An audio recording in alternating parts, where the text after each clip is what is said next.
चुनाव से पहले आया एग्जिट पोल, गुस्से से लाल हुए पीएम मोदी। मंच पर ही पीएम खो रहे हैं आपा, छूटता दिख रहा है सत्ता का साथ। विपक्ष ने सरकार गठबंधन को लेकर शुरू की तैयारियां।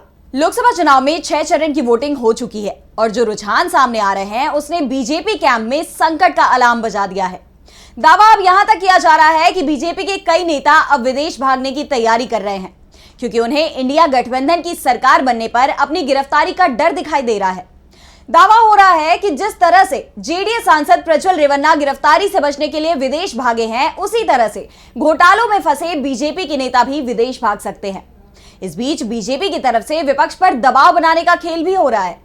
पीएम मोदी मंच से ही धमकी दे रहे हैं। वैसे विपक्ष के नेताओं के खिलाफ उनकी जुबान इस बार कुछ ज्यादा ही तीखी हो चुकी है, लेकिन अब इसमें धमकी वाला अंदाज भी आ गया है। चेहरे पर गुस्सा साफ साफ दिखाई दे रहा है। आमतौर पर किसी नेता को गुस्सा तभी आता है जब स्थितियां उसके हाथ से निकलती हुई दिखाई देती हैं, और इस समय बीजेपी के हाथ से चुनाव निकलता हुआ दिखाई दे रहा है, तो पीएम मोदी को गुस्सा आ रहा है और इस गुस्से में उनकी भाषा का स्तर भी गिरता ही जा रहा है। कांग्रेस महासचिव प्रियंका गांधी ने तो पीएम की भाषा को लेकर यहां तक कह दिया कि वो भारत के पीएम हैं, इसलिए उन्हें अपनी भाषा की मर्यादा को समझना चाहिए।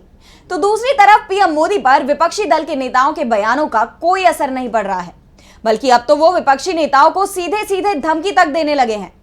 बिहार में तो उन्होंने दावा कर दिया कि लोकसभा चुनावों के बाद विपक्षी दलों के कई नेता जेल में होंगे। तेजस्वी यादव, अरविंद केजरीवाल और गांधी परिवार पर तो पीएम मोदी खासे हमलावर दिखाई दे रहे हैं। दरअसल 6वें चरण की वोटिंग के बाद से ही जो फीडबैक मिल रहे हैं, राजनीतिक दल जो सर्वे करा रहे हैं और निजी एजेंसियां जिनकी सेवाएं पार्टियों ने ले रखी हैं, उनकी जो रिपोर्ट सामने आ रही है उसने बीजेपी की चिंता को बढ़ा दिया है।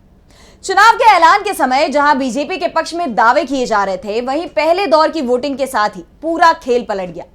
बीजेपी हर फेज की वोटिंग के बाद सत्ता की दौड़ से पिछड़ती चली गई और अब जो रुझान आ रहे हैं उसमें साफ हो रहा है कि बीजेपी इस बार इंडिया गठबंधन के हाथों बुरी तरह से हार रही है और इसका असर अब इंडिया गठबंधन के नेताओं पर भी दिखाई देने लगा है। इंडिया के नेता जहां बेहद आक्रामक दिखाई दे रहे हैं, वहीं बीजेपी और एनडीए के नेता दबाव में दिखाई दे रहे हैं। शुरुआत में 400 सीटों का दावा करने वाले बीजेपी नेता अब 272 सीटों को लेकर भी दावेदारी करने से बच रहे हैं।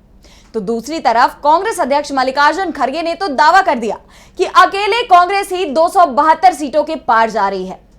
पहले तो कांग्रेस के नेताओं को भी उम्मीद नहीं थी कि चुनावों में जनता की नाराजगी इस तरह से सामने आएगी कि बीजेपी के लिए 150 सीट जीतना भी मुश्किल हो जाएगा। लेकिन पहले दौर की वोटिंग के बाद से ही पूरा चुनाव पलट चुका है। एक तरफ बीजेपी के लिए अब चुनावों के बाद विपक्ष के नेता की कुर्सी को लेकर संघर्ष हो सकता है, तो दूसरी तरफ अब इंडिया गठबंधन में नए पीएम को लेकर सुगबुगाहट भी शुरू हो गई है। कांग्रेस सांसद शशि थरूर ने दावा किया है कि 4 जून को चुनाव परिणाम सामने आएंगे और यह तय है कि इंडिया गठबंधन को बहुमत मिलेगा। चुनाव परिणाम सामने आने के 2 दिन के अंदर इंडिया गठबंधन पीएम का नाम घोषित कर देगा। वैसे पीएम के चेहरे पर भी लगभग सहमति बन गई है, लेकिन कांग्रेस अभी वक्त का इंतजार कर रही है। दरअसल वोटिंग के बाद जो रुझान टीवी चैनलों की भाषा में जिसे एग्जिट पोल कहा जाता है, उसने कांग्रेस को उत्साह से भर दिया है। इंडिया गठबंधन के नेताओं को भी साफ दिख रहा है कि देश की जनता मोदी सरकार से नाराज है और वो मोदी सरकार को हटाने का मन बना चुकी है। दावा तो यहां तक किया जा रहा है कि वाराणसी सीट पर पीएम मोदी के लिए चुनाव जीतना आसान नहीं होने वाला। शनिवार को वाराणसी में प्रियंका गांधी और डिंपल यादव के रोड शो में जबरदस्त भीड़ उमड़ी थी। दावा तो यहां तक किया जा रहा है कि 13 मई को पीएम मोदी के रोड शो की तुलना में 25 मई को प्रियंका और डिंपल के रोड शो में भीड़ ज्यादा दिखाई दी।